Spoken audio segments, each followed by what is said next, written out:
Access to Democracy is made possible by donations from the following organizations. Thomson Reuters, a global company with expertise and insight to unravel complex situations in the areas of law, tax, compliance, government, and media.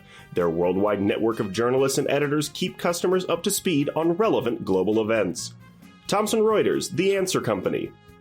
The division championship Minnesota Twins are looking to go all the way to the World Series in 2024.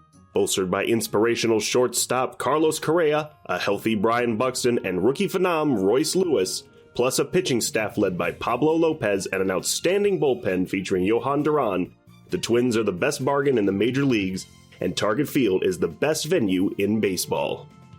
Sheridan Dulas & Kins, PA, a family and criminal defense law firm, has been serving clients in Dakota County and throughout Minnesota for over 40 years. Ranked a Tier 1 Best Law Firm by U.S. News & World Report every year since 2009, Sheridan Dulas & Kins are here to help you in your most difficult life circumstances.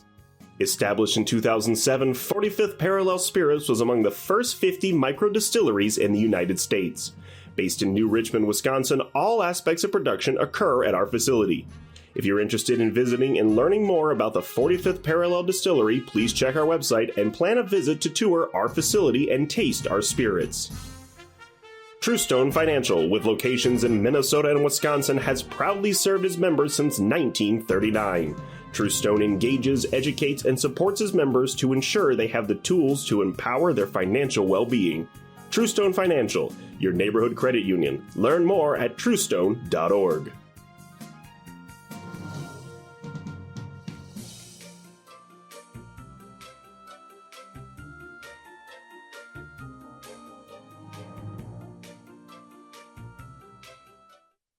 This is Access to Democracy. I'm your host, Bill Raker.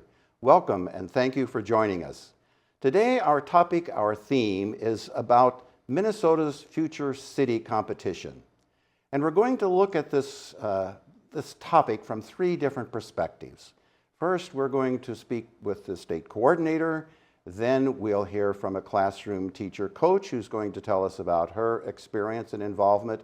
And we'll have a student who has brought his project of Future City and will share that with us in the program as well. So let's start with our first guest, Colleen Feller. Colleen is the director of an organization called SparkPath, and she's also the state coordinator for the Future City competition. Welcome, Colleen. Thank you for having me today, Bill. We're anxious to learn a little bit about SparkPath, what it is, and then specifically about Minnesota Future City competition. So let's go. Sure. So SparkPath is a 501c3 Minnesota nonprofit organization.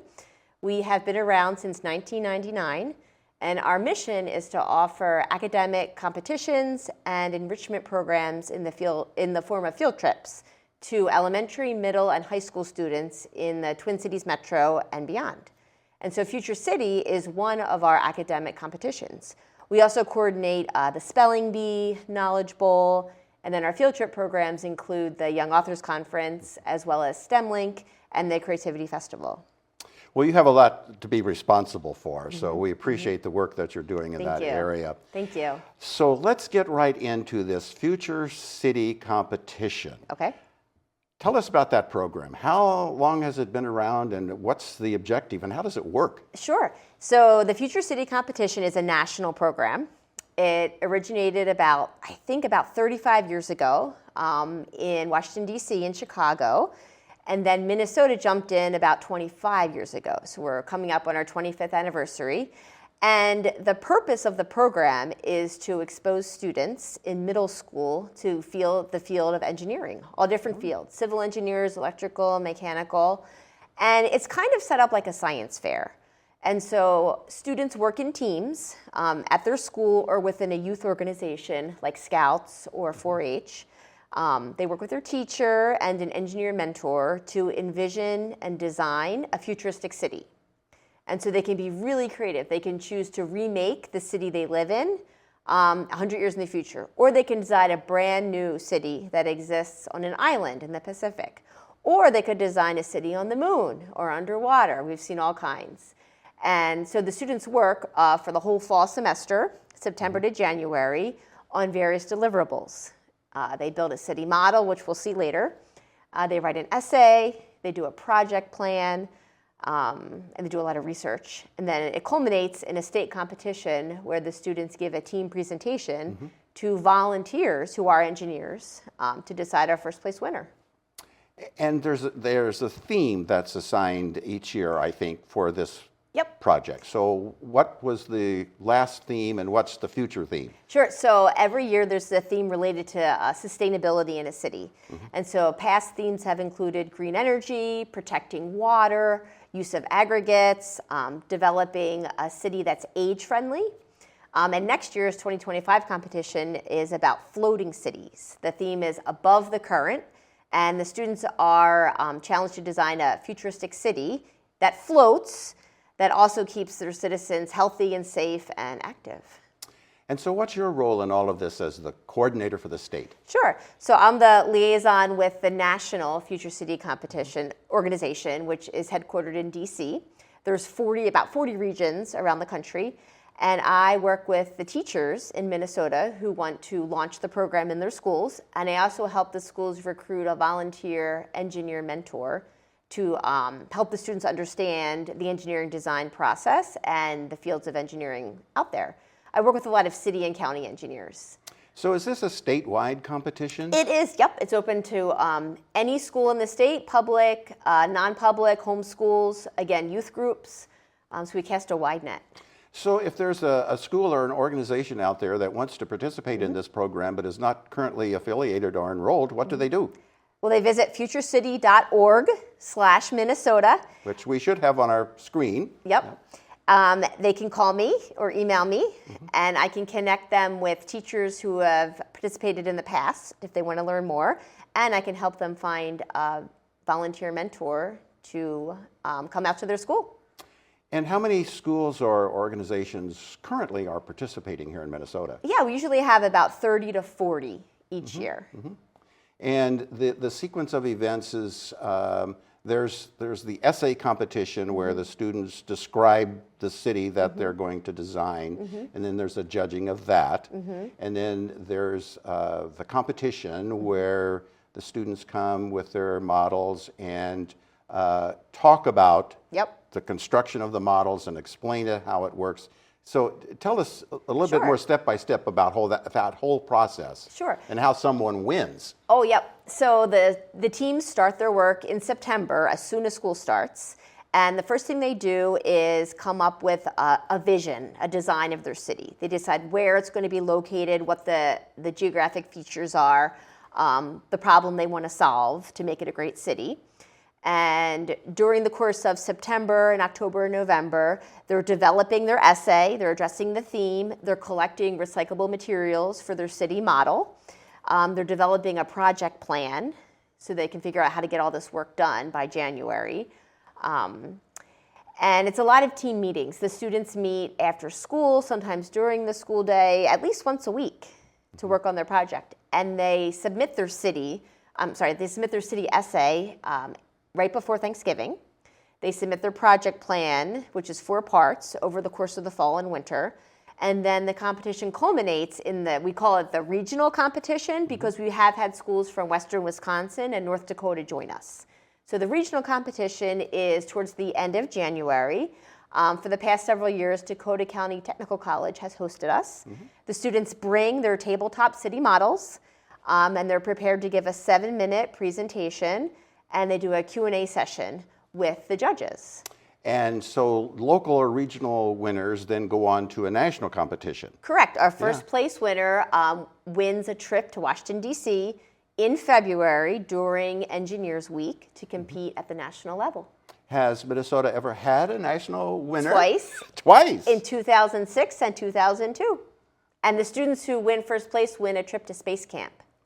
Fantastic. So that's part of the motivation that gets the students involved in a program like this, in addition to the learning and the experience that they have of doing the research and working as a part of a team. Exactly. So, Colleen, this has been fantastic and fascinating for you to share this with us. We've got about a minute left in this segment. Okay. Any final messages or thoughts that you'd like to leave with our viewers? Sure. So I've been in touch with students who have done Future City in middle school and are now grown off in their world, in their careers.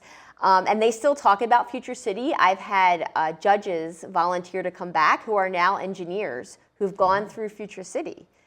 So I would say Future City works. It does encourage kids to explore STEM fields, especially engineering, and then come back to give back to the next generation.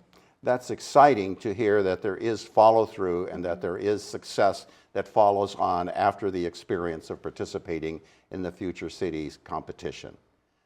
Colleen Feller, thank you for joining us on Access to Democracy to explain the program to us. We're going to take a brief pause and then we'll have a teacher, a classroom teacher, who's one of the coaches for the program here. Great. Thank you for having me. Thanks, Colleen.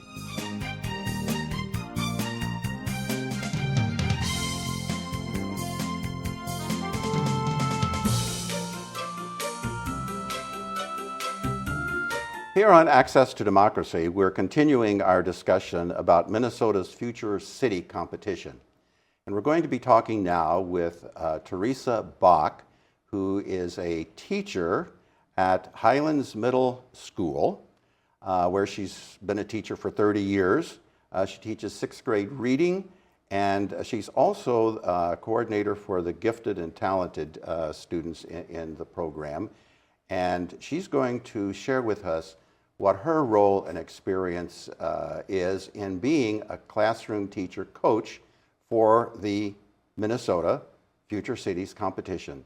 Theresa, welcome to Access to Democracy. We're eager to hear about your experiences. Thank you very much for having me, Bill. So let's start with how did you get involved with being a classroom teacher for Future City competition? As the gifted and talented coordinator, it's my responsibility to find all sorts of enrichment opportunities for students, and we really wanted to connect real-world experiences to their learning in the classroom, and so Future Cities was an exact match for offering those opportunities for students. And other district schools had the program in place, and so we listened to their advice and we joined way back. It really is an engaging experience for the students to work on this project, and I'm sure it is for the teacher coach as well. What do you do as the coach to the team of students in your role? I like to think of myself as a guide or a facilitator. The program is so immense. It's many different layers and facets that are involved in completing the entire task. And so as the adult, I kind of manage along the way to help the students with their plans and how to get it all put into place and complete the task. And so each week we have a big team meeting and we have 2 smaller teams that are competing. So we meet together as one large group and we kind of go over for the week what it is we're working on, where we've been, and set the direction for the next week's work.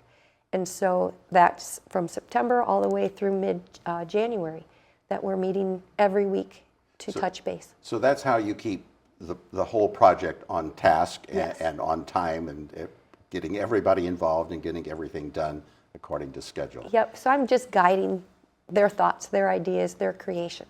You have just a couple of challenges that would be of interest to our viewers. Couple of challenges. Anytime you're working with middle school students, Bill, the challenge is harnessing all of the energy that they bring, and with that energy, the creativity, and working with all of their possibilities into something that is educational and it will work in the program. And so that piece is always the most challenging. When we have about 8 students on each team, they come with 8 sets of ideas, and so they need to learn to work together and cooperate and meld their ideas into one possible solution. So, Theresa, I think you framed that and explained it very well, so thank you. There are others involved in the program that help you or help the students. They're called mentors. Yes. Tell us about what a mentor is, what they do, and how they help the students with the project. Absolutely. So I'll know the students because they are our students at our school, at Scott Highlands. The mentor is the professional technician. So they could be an engineer, they could be a technician, they could be a city planner. They have the expertise in the field that will help the students apply their ideas and make them realistic and applicable to life. And so I couldn't do what our mentors do because I don't have that background.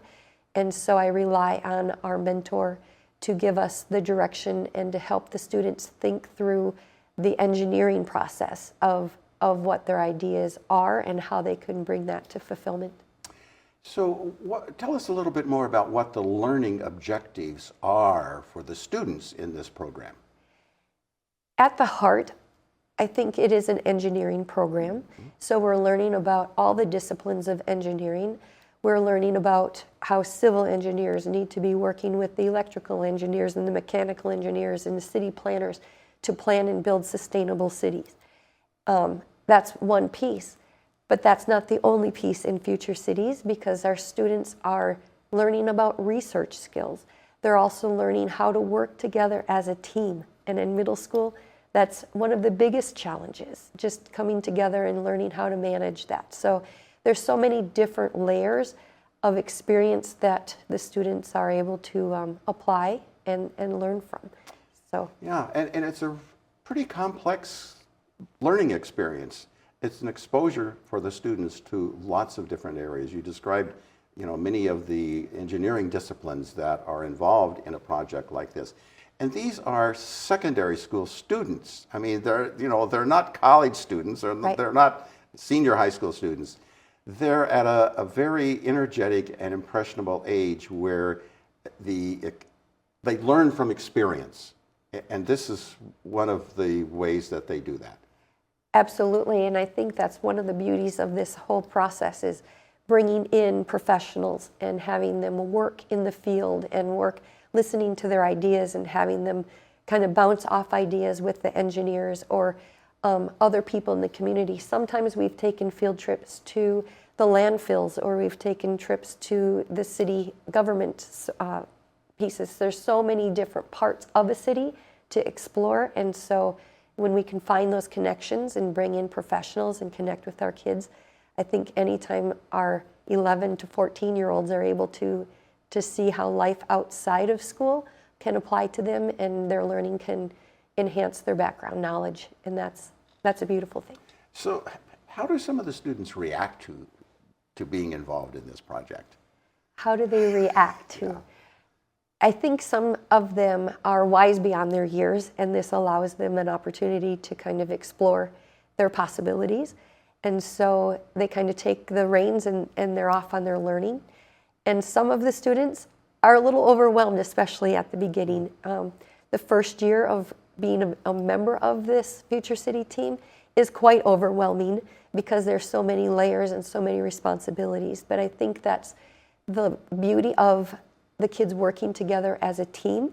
The way I form my teams at our school is to have veteran students that have gone through it. They are the leaders of the team, and they have always new members, brand new students that they're working with. So we don't have all one age level. There are experienced and non-experienced students learning together how to manage. Theresa, it's so enlightening and interesting to hear you talk about the experiences that you have working with the students in this project. It's great that you have chosen a teaching career, which helps you put you right in the middle, well prepared to do that. We appreciate you being a guest today on Access to Democracy and sharing with us what, from your perspective, Minnesota Future City Competition is all about. In a minute left, any final thoughts? My final thought would be to give it a try. If there are teachers out there wondering, is this an opportunity for me? I can't tell you enough how Colleen Feller, our state person who's in charge of the Future Cities for the state of Minnesota, she will be guiding you, she'll be helping you, and other teachers and coaches as well are very supportive in this whole program. Well, thank you, Theresa. If there are other educators and other organizations out there interested in getting involved with Minnesota's Future City competition, you've just been recruited. Thank you, Theresa. Thank you very much, Bill.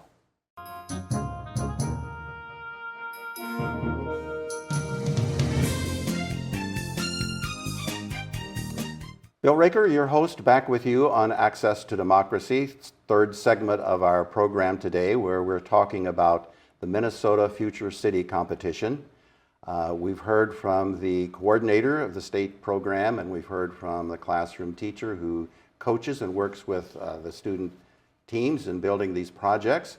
And now we have as our guest Lorenzo Galindez, who is the participant for past 2 years in the Future City competition. Lorenzo and his family host the competition team meetings in their home once a week during the preparation. And this year's team, Lorenzo's team, and this model won second place in the regional overall competition, and they won with this model Best Place Land Surveying Award. Yes. So Lorenzo, congratulations. Welcome to Access to Democracy. So share with us what it's like to be in this project, a Future City competition. Why did you get interested in it? The reason why I got interested in this is because I just thought it'd be something fun to do because I wasn't doing much at the time. I just wanted to do something. Well, that's a pretty good motivation. So tell us how the team works together to design and source the material and construct a model like this. Well, overall, we're all doing just a bunch of different things, but nearing the end of the time, we're focusing more on the model. And to get the materials, we ask everybody to bring in just some recycled materials. And then from using those materials, we decide what we can build using the things we have, and then we design our model. And you have some mentors, some engineers Yes. who work with you on this. What were some of the engineering areas that you got some guidance on? We got tips from chemical engineers for like the environment, how to do all the things our city can do safely. So this city is a model how far in the future?